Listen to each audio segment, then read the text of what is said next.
Most people don't realize they're crossing a line with their cat because the moment that matters doesn't look like a problem. It's not a bite, not a hiss, not even your cat walking away. It's smaller than that, and that's exactly why it gets missed. Because the point where your cat is done doesn't start when they react. It starts when they stop participating. When a cat is enjoying being petted, it's easy to read. They lean into your hand. Their body softens. Sometimes they press their head or side against you. So you keep going. That feels like the right thing to do. But what most people don't notice is that enjoyment doesn't end suddenly. It fades first. There is a moment where the cat is still there, but no longer in it the same way. And that moment is where everything changes. The earliest signal is almost invisible. Your cat stops leaning into your hand. That's it. No resistance, no clear refusal, just a quiet withdrawal of engagement. And in cats, that matters more than any later reaction, because participation is how cats show consent. This isn't just interpretation. A 2019 study published in the Journal of Feline Medicine and Surgery in collaboration with the International Society of Feline Medicine observed how cats respond to human handling when they have control versus when they don't. Cats that were allowed to control when contact continued showed up to 30% fewer stress-related behaviors, including tail flicking, ear rotation, and sudden withdrawal. That's not a personality difference. That's a measurable shift in stress response. And the reason sits inside the cat's nervous system. Cats are extremely sensitive to repetitive touch. At the beginning, petting activates a calm, affiliative response. The nervous system stays in a low arousal state. But each stroke adds sensory input. And unlike humans, cats don't always build tolerance the longer something continues. They accumulate stimulation. So after a certain point, the same touch that felt good starts to push the nervous system toward overload. Not pain, not aggression, just too much input, too continuously. And when that threshold starts approaching, the body begins to change before the behavior does. You might see a small tail flick, not a full lash, just one short movement. The ears might rotate slightly sideways for a second. The back muscles may tighten just a little. Or the cat stays in place, but stops responding to your hand.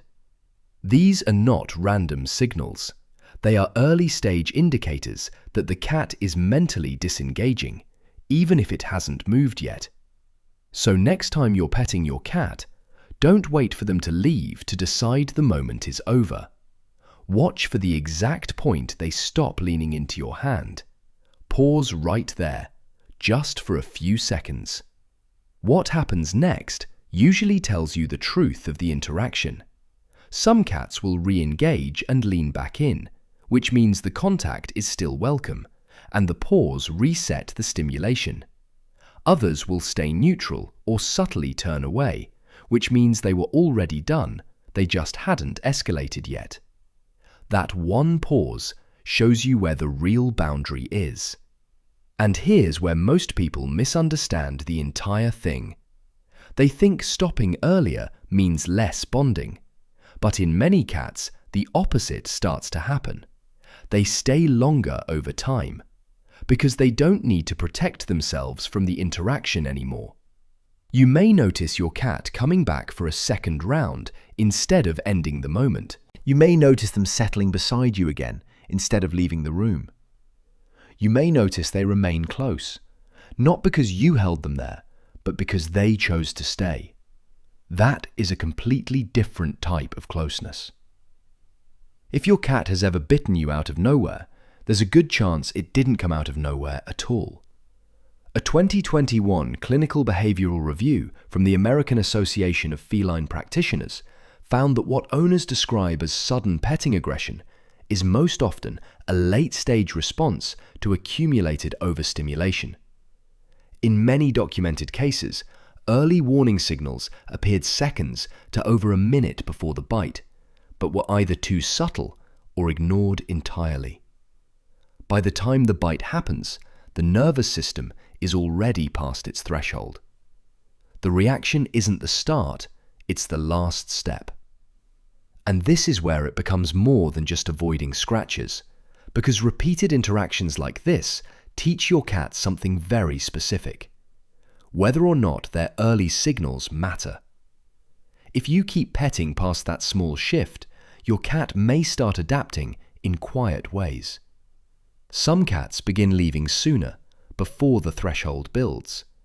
Some reduce how often they initiate contact. Others still come close, but change where they stay.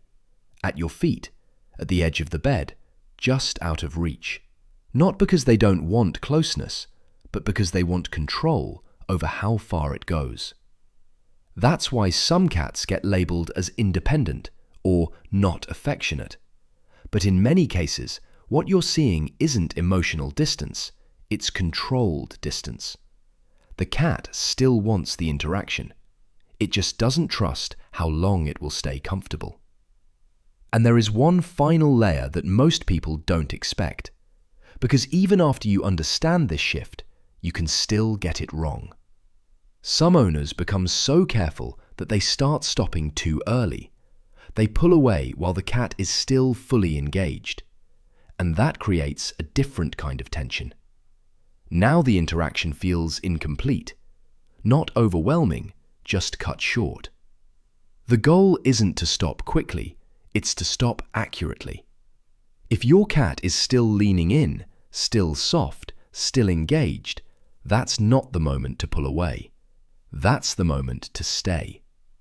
But the second that engagement fades, even slightly, that's where the interaction changes meaning.